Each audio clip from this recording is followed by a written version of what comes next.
Good morning dear student. तो आज हम पूरे एक हफ्ते के बाद मिल रहे हैं। तो हो सकता है कि हम लोग पिछली बातें कुछ भूल गए होंगे। आज हम लोग फिर से एक बार रिवाइज करेंगे कि हम लोगों ने इसके पहले क्या पढ़ा था। तो हम लोगों का थर्ड चैप्टर शुरू है। थर्ड चैप्टर का आज जो हम पढ़ेंगे वो हमारा लास्ट टॉपिक होगा। तो इसके पहले हम लोगों ने क्या क्या पढ़ा था।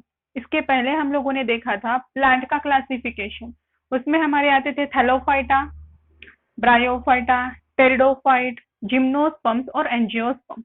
इन सब के बारे में हम लोगों ने पढ़ा है कि इसमें प्लांट्स किस तरह से होती हैं। अगर कोई प्लांट हम लोगों को किसी फ्लावर को देते हुए अगर दिख रहा है, मतलब अगर कोई प्लांट को फ्लावरिंग आ रही है, तो उसको हम लोग किस कैटेगरी में डालेंगे? एंजियोस्पर्म की कैटेगरी में डालेंगे। तो इस टाइप से हम लोगों ने पूरी तरह से हमारे जो भी जनरल कैरेक्टरिस्टिक्स है इन सारे प्लांट के क्लासिफिकेशन का, वो हम लोगों ने कंप्लीट कर दिया है। अब हम लोग ये देखेंगे कि जो भी प्लांट की जनरेशन होती है, मतलब एक प्लांट से दूसरा प्लांट जब तैयार होता है, तो उसमें किस तरह से वहां पर अल्टरनेशन ऑफ जनरेशन होती है, या फिर हम लोग बोल सकते हैं कि प्लांट की लाइफ साइकिल किस तरह से चलती है। जिस तरह से हमारे बॉडी में कुछ लाइफ साइकिल चलती रहती है, मतलब हमारी पीढ़ियां जैसे आगे आगे बढ़ते जाती हैं, सेम उसी तरह से हमारे प्लांट्स में भी कुछ लाइफ साइकिल्स होती हैं। तो आज हम वही पढ़ेंगे कि प्लांट की लाइफ साइकिल्स कैसी होती है, उन लोगों में जो भी जनरेशन है उनका अल्टरनेशन कैसे होता है, मतलब अल्टरनेशन ऑफ जनरेशन किस टाइप से होता है, वो हम लोग देखेंगे। तो शुरू करते हैं हमारा आज का topic, that is alternation of generation. तो सबसे पहले हम लोगों को ये पता होना चाहिए कि लाइफ जो साइकिल है हमारे प्लांट की, उसकी कितनी फेजेस हैं। तो in the life cycle of the plant there are only the two phases. First one is the sporophytic phase of life and second one is the gametophyte. अब sporophytic मतलब क्या? स्पोरोफिटिक जो होती है वहां पर स्पोर्स का फॉर्मेशन होता है, और स्पोर्स जो रहेंगे वो डिप्लॉयड इन नेचर रहेंगे। यहाँ पे ट्वाइस एन लिखा है, यहाँ पर सिर्फ एन दिया है। तो इसका मतलब क्या कि स्पोरोफिटिक जनरेशन जो है वो डिप्लॉयड इन नेचर रहेगी हमेशा, और जो भी गमीटोफिटिक जनरेशन है वो हमेशा रहेगी हैप्लॉइड नेचर की। अब स्पोरोफाइट्स में स्पोर्स का फॉर्मेशन होगा, और गमीटोफाइट्स में गमीट का फॉर्मेशन होगा। जिस तरह से हम लोग स्पोरोफाइट्स में बोलते हैं कि माइक्रोस्पोर, मेगास्पोर, हम लोग बार बार बोलते हैं। उसके बाद पोलन ग्रेन्स, ये भी स्पोरोफिटिक स्टेज है। गमीटोफाइट, गमीटोफाइट में हम लोग मेल गमीट, फीमेल गमीट, इस तरह से बातें करते हैं। अब जो मेल गमीट और फीमेल गमीट है, ये हम लोग बार बार किस में बात करते हैं? जिम्नोस्पर्म में, एंजियोस्पर्म, इन सारी चीजों में हम लोग बात करते हैं। Even in the bryophyte also we talk about the gametophytic stage. अब ये तो हुई हमारी लाइफ साइकिल। तो life cycle of plant divided into the two different life cycles. First one is the sporophytic generation, second one is the gametophytic generation. Sporophytic generation is diploid in nature, while the gametophytic stage in the haploid. Then हम लोग देखते हैं कि जो alternation of generation होती है, मतलब plant की जो लाइफ साइकिल चलती है, उसको हम लोग अल्टरनेशन ऑफ जनरेशन क्यों बोलते हैं।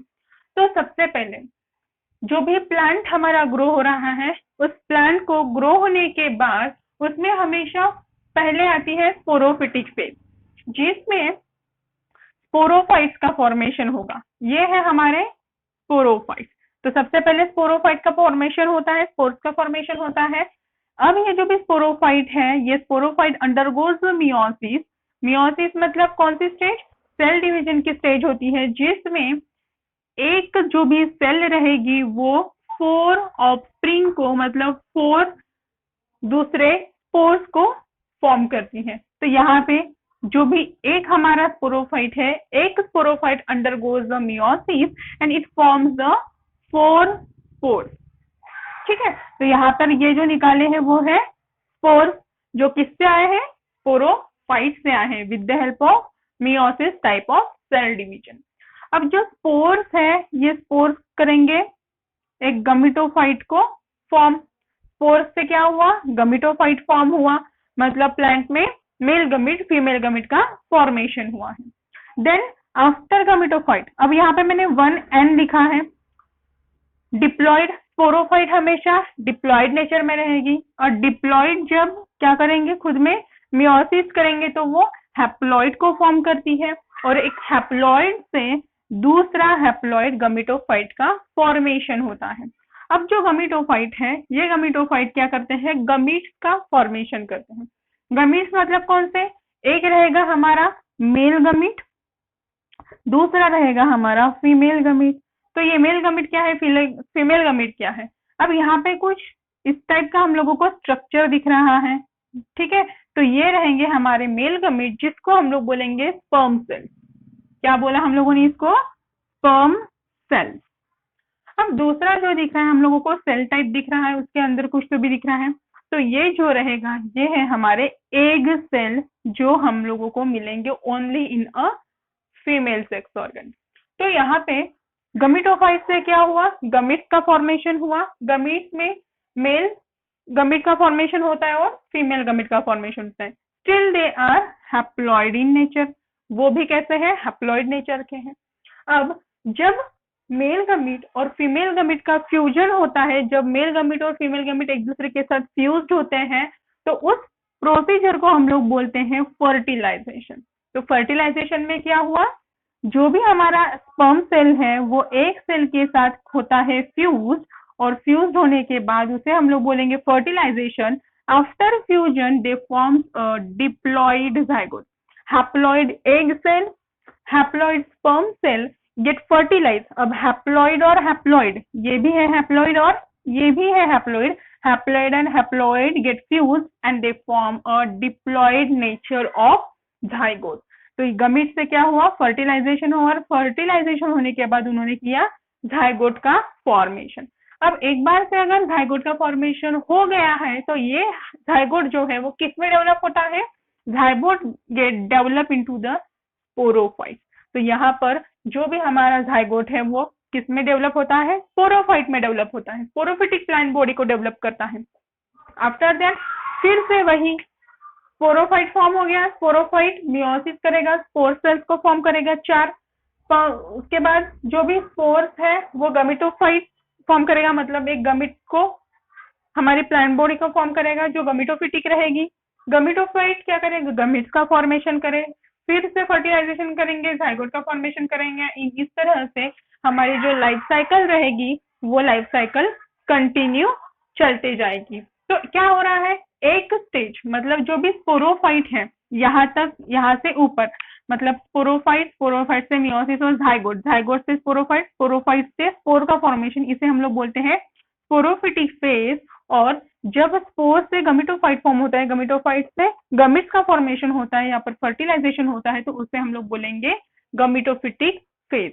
तो स्पोरोफिटिक फेज से गमीटोफिटिक से, गमीटोफाइट से फिर से स्पोरोफाइट, स्पोरोफाइट से फिर से गमीटोफाइट। तो इस तरह से यहाँ पर जो भी लाइफ साइकिल होती है प्लांट की वो अल्टरनेशन में चलती रहती है, इसलिए हम लोग उसे बोलते हैं अल्टरनेशन ऑफ जनरेशन। तो इस टाइप से क्या होता है, एक नए प्लांट का फॉर्मेशन होना शुरू हो जाता है। अब ये जो भी फेजेस हम लोगों ने पढ़ी है ये किस में डोमिनेंट है और किस में नहीं है। जिस तरह से हम लोगों ने 4 बताए थे, थैलोफाइटा मतलब अलगिस के बारे में हम लोगों ने पढ़ लिया था। उसके बाद हम लोगों ने देखा था ब्रायोफाइट, टेरिडोफाइट, जिम्नोस्पर्म्स और द एंजियोस्पर्म्स। तो इन सारे के बारे में हम लोगों ने पढ़ लिया था। तो किस में कौन सी फेज डोमिनेंट है, डोमिनेंट है मतलब किसकी फेज पहले रहेगी और मैक्सिमम टाइम कौन सी फेज हम लोगों को मिलेगी, that is nothing but the dominant.